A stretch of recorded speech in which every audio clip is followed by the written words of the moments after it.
ആവോ ടീച്ചർ പഠിപ്പിച്ചതൊന്നും എനിക്ക് മനസ്സിലാവണില്ല. എനിക്കൊന്നും മനസ്സിലാവണില്ല ടീച്ചറെ. പറഞ്ഞു തരുമോ ഒന്ന് പറയും.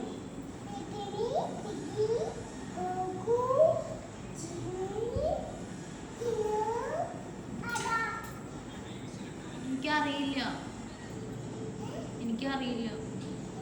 ഇല്ല.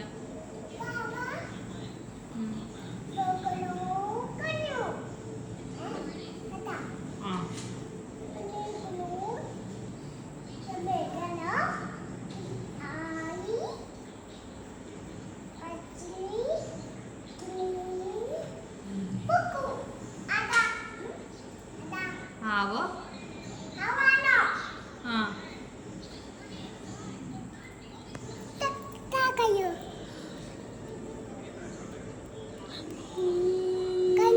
ടീച്ചർ എന്തിനെ അടിച്ചേ?